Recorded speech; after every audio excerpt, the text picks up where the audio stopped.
OSR Digital, entertaining the nation.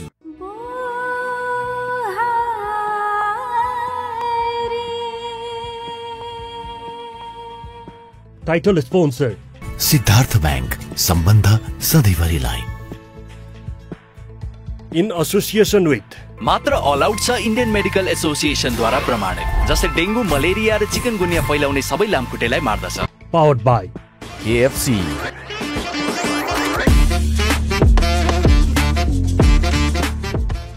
Horlicks, co-sponsored by चन्दन र गुलाबको सुगन्ध एक साथ। भगवानसँगको आत्मीय क्षणको लागि मङ्गल दे गुलाब चन्दन पूजा अगरबत्ती। education partner KIEC update study तथा टेस्ट प्रिपरेसनको लागि सम्झिनै पर्ने नाम। movie partner तेरो आमाको लागि यो भन्दा ठुलो दुनिया थिएन, तैँले मेरो लागि संसार जितिस्। यो एक थरको सिन्दुरले तिम्रो परिचय बदलिएन, तर मेरो मुठुमा लेखेको नाम कहिले बदलिने छैन।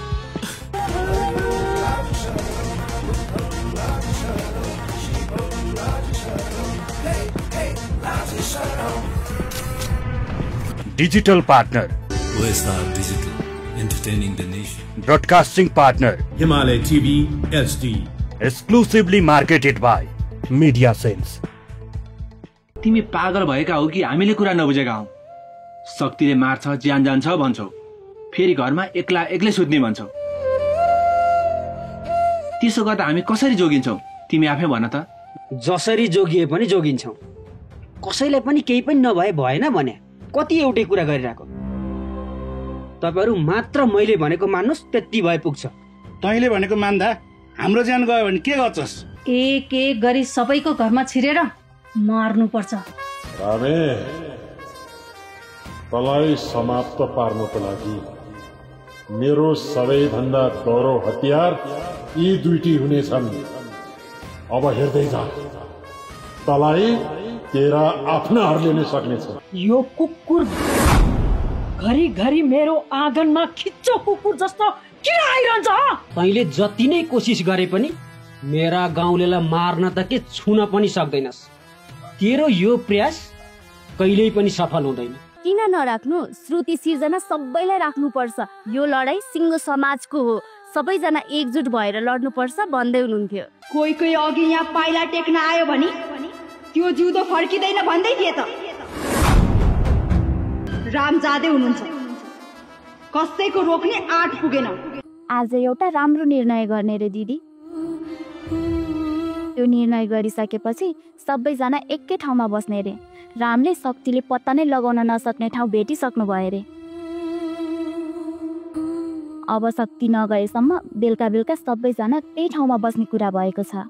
तर यो मेरो घरको मात्र लडाई होइन, सिङ्गो समाजको लडाई हो।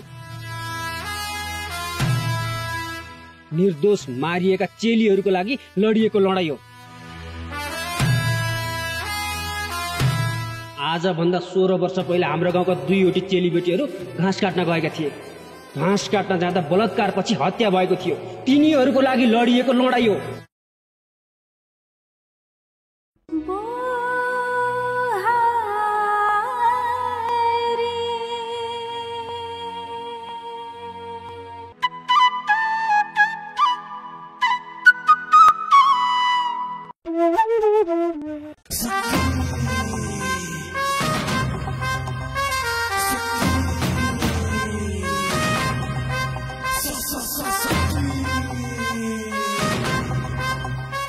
बा, रामको मनोबल अलिकति पनि गिरेको रहेनछ।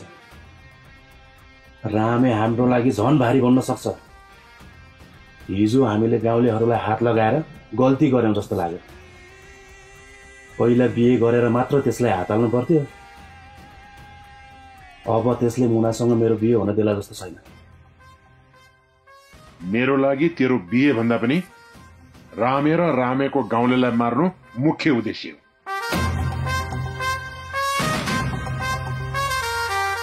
पहिला रामेको गाउँलेलाई तह लाउनु पर्छ। फेरि बिहे भन्ने कुरा त अर्कै केटी खोजेर गरौँला। त्यसो भनेर हुँदैन बा। मुनाको लागि मैले 10 वर्ष त्याग गरेको छु। अहिले त जनसँगै बस्ने भएर होला। मुना बिना बाँच्न नसक्ने भएको छ।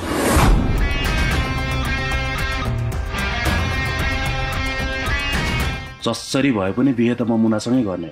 त चिन्ता नगर्न भिकी, म तोकिएकै समयमा तेरो बिहे मुनासँग गराएरै सोच्छु। बिहे आउन त अझै 4-5 दिन बाँकी छ।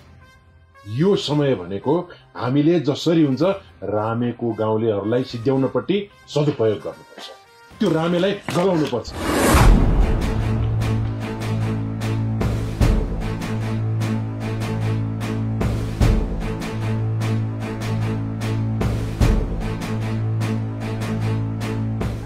हामीलाई माफ गरिदिनुहोस् शक्तिजी, हामीलाई माफ गरिदिनुहोस्। हामीले जानेर बुझेर गल्ती गरेका छैनौँ। हिजो बेलुका 81 रामेले आफ्नो योजना नै परिवर्तन गरिदिएछ। बेकारमा दुःख दिएको जस्तो भयो।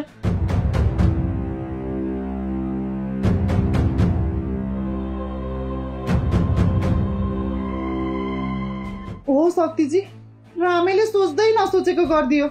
म रामलाई अलमलाउन बसेको त मलाई नै अलमलमा पारेर भित्र थुनेर बाहिरबाट चाबी लगाइदियो।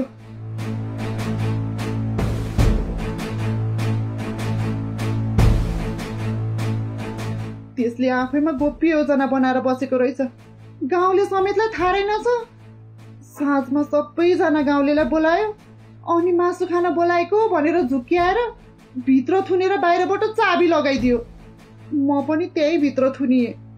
ल ठिक छ, त्यसले हिजो बठ्याइ गरेर हाम्रो आँखामा छारो हाल्यो।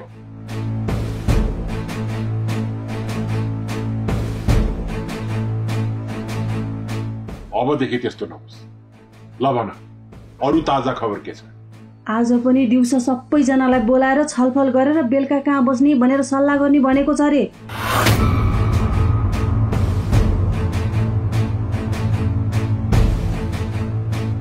आजबाट सबैजना एकै ठाउँमा बस्ने कुरा छ, तर कहाँ बस्ने त्यो चाहिँ थाहा छैन। त्यो छलफलमा हामी बस्न पायौँ भने चाहिँ थाहा हुन्छ। उसो भए तिमीहरू छलफलमा नबसेर यहाँ किन आएका?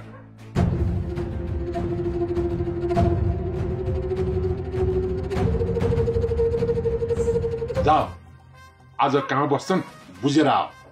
आज चाहिँ हिजोको जस्तो नहोस्। सबैजना आइसकेपछि मात्रै हामीलाई बोलाउनु। आज पनि हाम्रो आँखामा त्यसले छारो हाल्छ। एकातिर बस्ने भन्छ, अन्तिममा गएर अर्कोतिर लगेर राख्छ।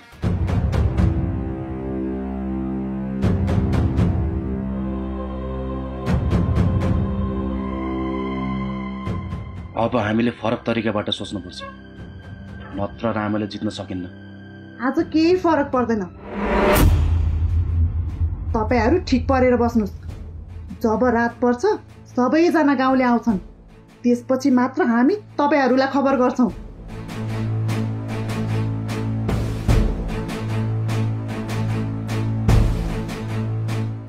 आज ढुक्क हुनुहोस्, जसरी भए पनि काम बन्छ। अहिले हामी जान्छौँ। जाउँ दिदी।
राम भाइ, अब हामीले पनि गाउँ छोडेर नजाने निर्णय गर्यौं। तिम्रो आँट र हिम्मतले गर्दा हाम्रा पाइला अगाडि बढ्न सकेनन्।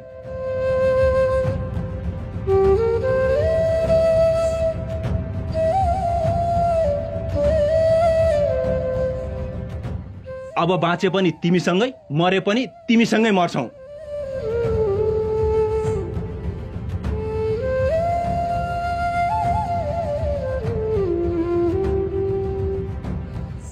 अब यसरी कायर भएर भाग्नुभन्दा पनि बहादुर भएर मर्न तयार भएर फर्केर आएका छौं। शक्तिको साम्राज्य ध्वस्त पार्नको लागि हामी आफ्नो ज्यान दिन पनि तयार छौं र कसैको ज्यान लिन पनि तयार छौं। हो कि होइन गाउँले? हो। अब हामी पनि तिमी जस्तै निडर हुनेछौं र कोहीसँग झुक्दैनौ पनि। जस्तो सुकै परिस्थिति आए पनि हामी तिमीलाई साथ दिन्छौं। अहिले गएर त्यो शक्तिको साम्राज्य ध्वस्त पार्नुपर्छ।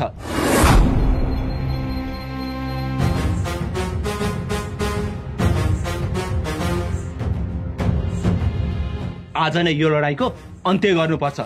तिमी अगाडि लाग, हामी पछाडि लाग्छौं।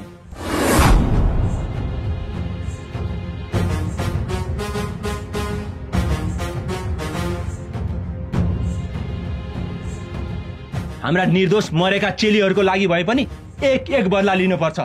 आज रगतको होली खेल्नुपर्छ, रगतको खोला बगाउनुपर्छ।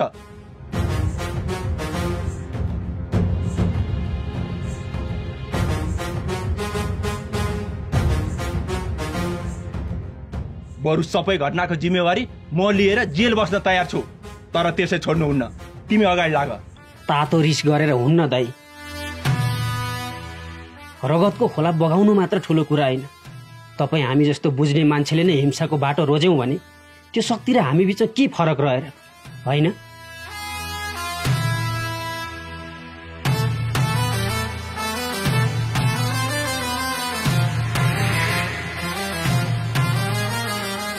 हामीले रगतको बदला रगत सोच्न हुन्न। यदि हामीले अहिले रगतको बदला रगतै लियौँ भने यो लडाईँले पुस्तौं पछिसम्म रगतै माग्नेछ।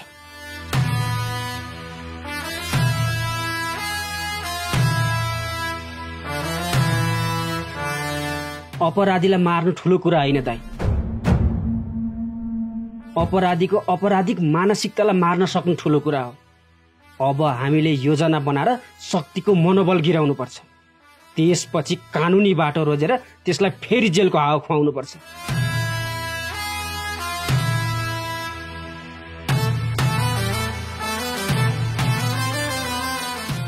यो पल्ट त्यसलाई जन्मकैद हाल्ने गरी योजना बनाउनु पर्छ। त्यसको एक एक योजना पत्ता लगाएर असफल बनाउनु पर्छ। हामीले कहिल्यै पनि हिंसाको बाटो रोज्न हुन्न।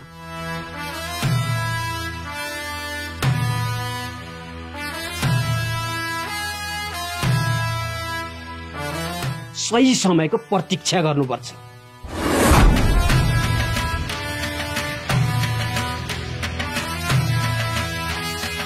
अब हामीले एउटा खेल खेल्नुपर्छ, जुन खेलमा शक्तिलाई चारैतिरबाट बन्धन लगाउँदै जानुपर्छ। तर रगतको खोला बगाउनपट्टि लाग्न हुन्न। त्यस्तो गर्नु पाप हो। अहिंसा परमो धर्म, धर्म हिंसा तथैव च। अहिंसा सबैभन्दा ठुलो धर्म हो। यदि धर्मको लागि हिंसा गरिन्छ भने त्यो पनि धर्म नै हो राम भाइ।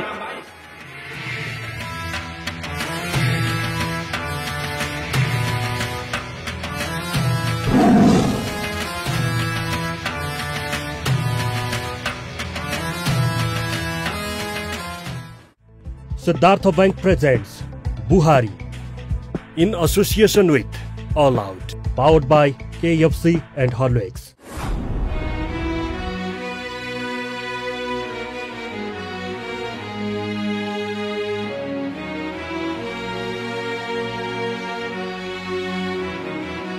मुना,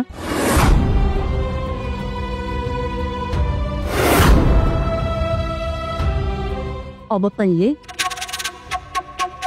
त्यो रामेले दिएको यो थुप्रो धोती खोलेर फालेर यो साडी दादा, यो साडी बिकीले किनेर ल्याइदिएको हो। यो साडीको मूल्य अहिले बजारमा 10,000 पर्छ। खानदानी मान्छेले यस्तो सस्तो धोती लगाएको सुहाएन। खै कति खानदानी भनेर लेखेको त देख्दिन त। के मेरो निदानमा खानदानी लेखेको छ आमा? अघि भर्खर ऐना हेरेर आएको, कतै लेखेको देखिन। धेरै नाटक नगर। खुरुक्क त्यो रामेले चिनेर ल्याइदिएको धोती खोलेर फ्यालेर बिकीले किनेर ल्याइदिएको साडी राख। हे भगवान, कतिपल्ट भन्नु, बिकी र मेरो बिहे हुँदैन। यो साडी बिकीलाई नै लगा भन्नु। मलाई लिन मेरो श्रीमान राम आउनुहुन्छ। अघि आएर त्यत्रो भनेर जानुभयो त, सुन्नु भएन कि क्या हो? लिन आउँछ भनेर धेरै फुरफुर गरेर नबस। अबको 1-2 दिनमा तेरो रामे शक्ति र मेरो खुट्टा समाउँदै माफ गरिदिनुहोस् भनेर हृदय गराउँदै आउँछ।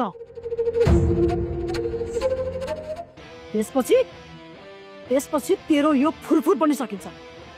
भनेकोमा खुर्क त्यो लुगा खोलेर यो साडी लगा। म ज्यान जाला यो साडी लाउँदिन। मेरो लागि यो 10,000 को साडी भन्दा मेरो श्रीमानले 1500 मा किनिदिनु भएको धोती चोलो नै प्यारो छ। म त खानदानी मान्छे परिन, गरिबको बुहारी करे। मलाई यो साडी सुहाउँदैन। गएर त्यही बिकीलाई साडी लगाइदिनुहोस्। बिकीले लगाउँदैन भने आफै लगाएर बस्नुहोस्।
जङ्गलमा एउटै बाख्रा नभएपछि बाघले कसरी शिकार गर्छ? अब खेल परिवर्तन हुन्छ। बाघ शिकारको लागि तडपिरहेको हुनेछ। शिकारको लागि तडपिँदा तडपिँदै बाघ थाक्छ र त्यसपछि गोठालोले बाघलाई नै शिकार गर्छ।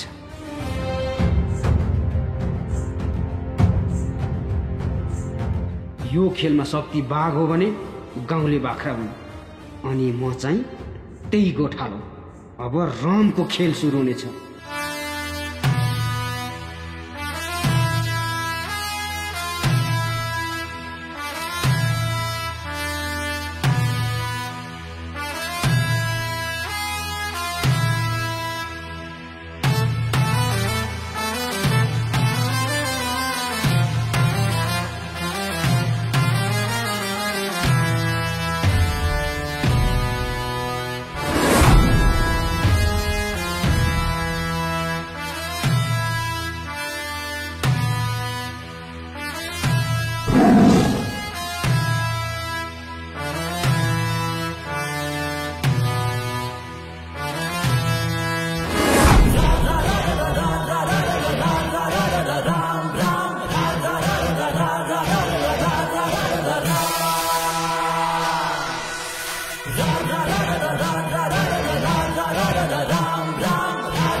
ल तपाईहरु सबैजनालाई शक्ति हामीलाई मार्न भनेर हाम्रो गाउँमा आएको कुरा त थाहा छँदैछ।